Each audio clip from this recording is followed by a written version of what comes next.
महाजन पद के पास। और जैसा कि आप कल तक कक्षा में देखे होंगे कि मगध महाजन पद कैसे विकास किया, तो सबसे पहले मैं आज बच्चों को बिना कहे थोड़ा सा परेशान करूंगा और एक एक करके क्वेश्चन पूछूंगा। आप लोग थोड़ा जवाब देने का प्रयास कीजिएगा।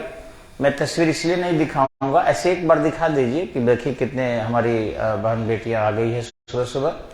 और बहुत लोग रजाई में बैठकर अभी भी मोबाइल देख रहा होगा और तरह तरह के अपने दोस्तों से बात कर रहे होंगे। तो मेरा ये मानना है कि आप जरूर ही किसी न किसी के डायरेक्शन में रहिए। मोबाइल अच्छी चीज है, गूगल बहुत जानकारी देता है, लेकिन निश्चित ही जब तक आप प्रेशर में नहीं आते हैं तब तक जो है बहुत अच्छा नहीं कर पाते हैं।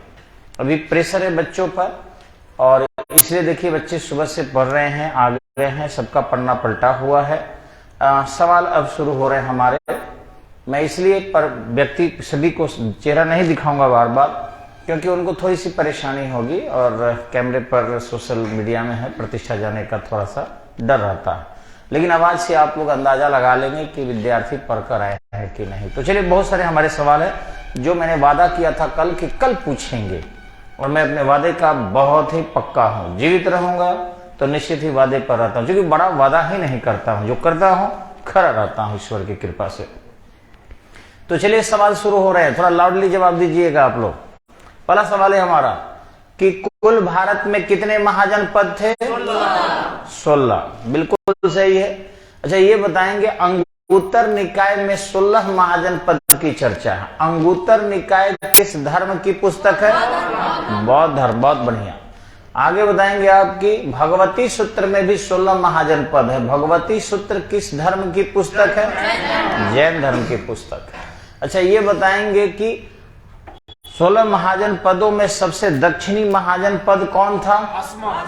अस्मक। वाह। अच्छा, ये बताएंगे उन 16 महाजन पदों में से सबसे पश्चिमी महाजन पद कौन था? कंबोज। बहुत बढ़िया। अच्छा, ये बताएंगे उन 16 महाजन पदों में से सबसे उत्तरी महाजन पद कौन था? कंबोजे। बिल्कुल, कंबोज ही था। आगे सवाल है, ये बताएंगे कि इन 16 महाजन पदों में सबसे प्रसिद्ध महाजन पद कौन था? मगध। अच्छा, मगध की प्रतिस्पर्धा किस महाजन पद से थी? अवंती से थी। बिल्कुल।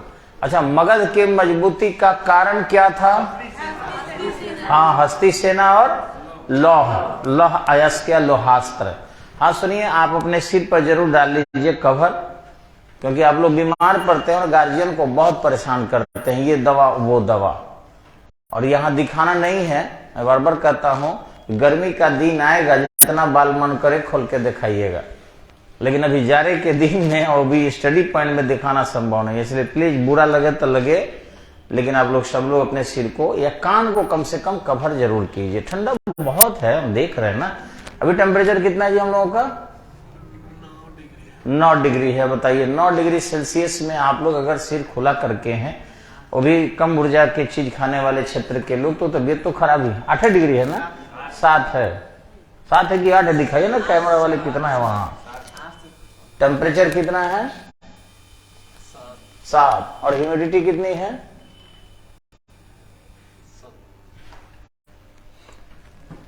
आपको ह्यूमिडिटी भी देखने नहीं आता है? जी जी, ह्यूमिडिटी लाल वाला पर है, नीचे वाला है। बहुत खतरनाक स्थिति में ह्यूमिडिटी है, देख रहे हैं कि हमको दिखाई नहीं पड़ा, थोड़ा तिरछे है, लेकिन आंकड़ा दिया हुआ। हमको लगता है कि 70 के आसपास आर्द्रता होनी चाहिए, 70 या 75। 65 से ऊपर जाता है तो ह्यूमिडिटी भी खतरनाक हो जाते हैं। और 17 का आधा कितना होता है? 8.5। 8.5 डिग्री सेल्सियस से कम टेम्परेचर जाए तब भी खतरनाक हो जाता है।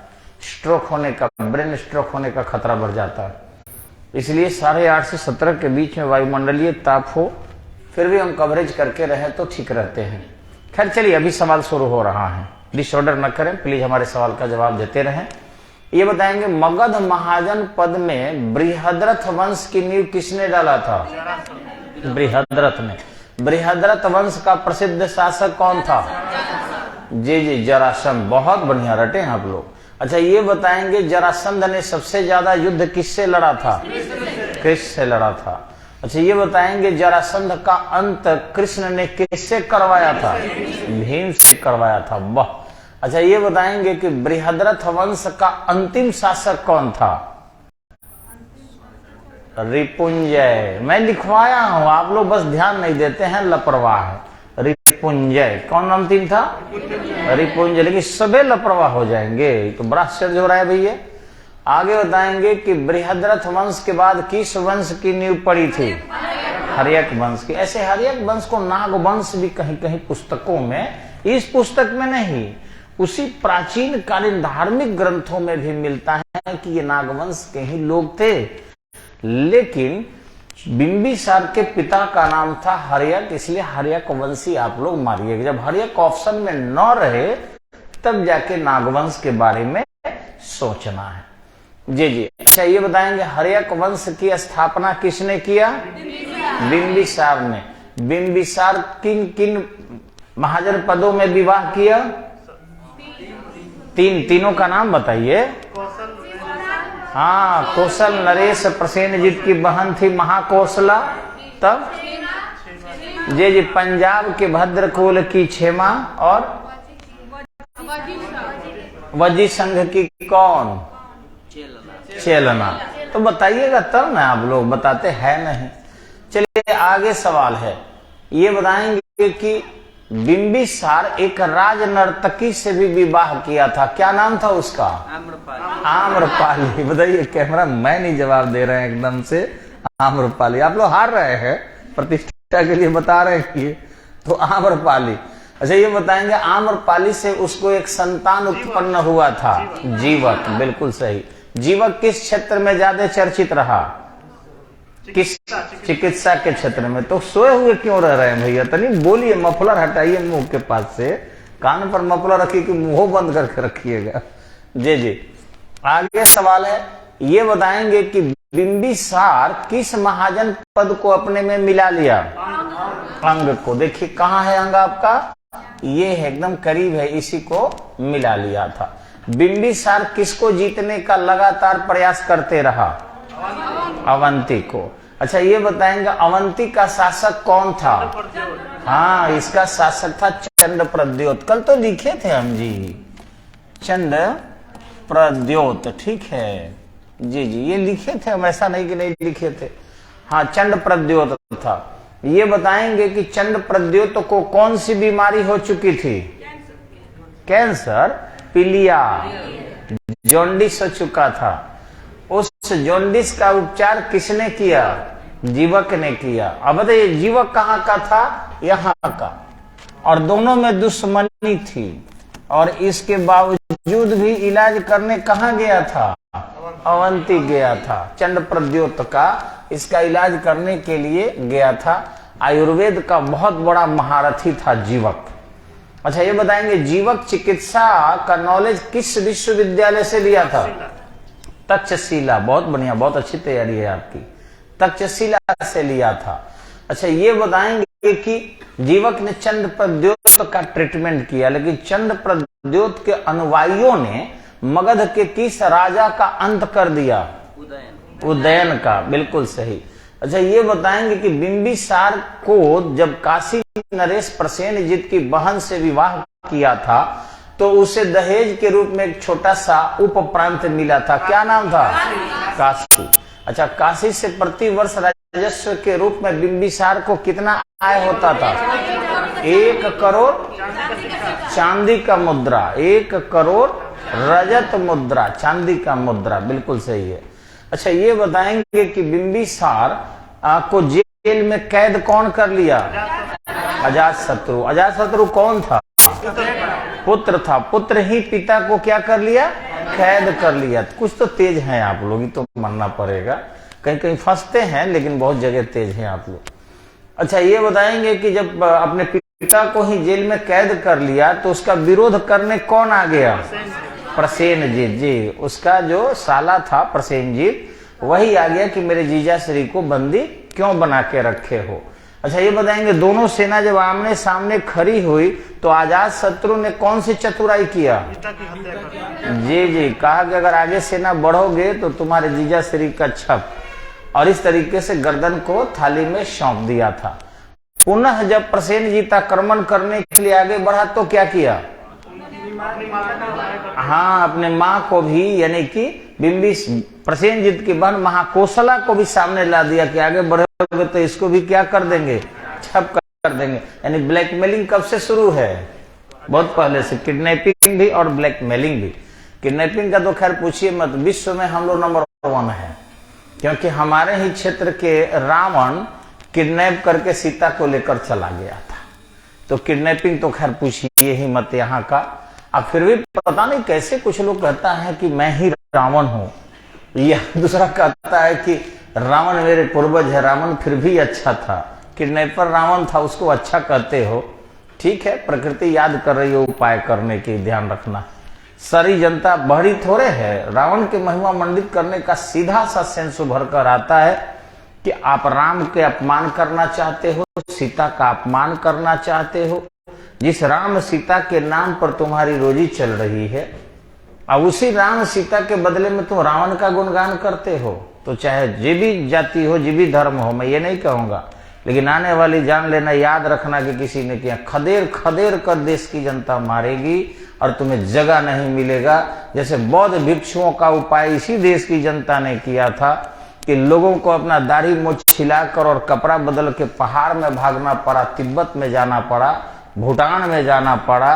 वही स्थिति आने वाली है, क्योंकि राम एक राम नहीं है, राम एक विश्व के लिए उदाहरण है। वैसा त्याग और वैसा बलिदान शायद इस प्रकृति में बहुत लोग जन्म लिए, सबने कोशिश किया, वहां तक नहीं पहुंचे, और इसीलिए कोई राम राम नहीं बन पाया। वहां सभी जीव जंतु उनके नाम को मानते हैं। तो आदमी की बात है।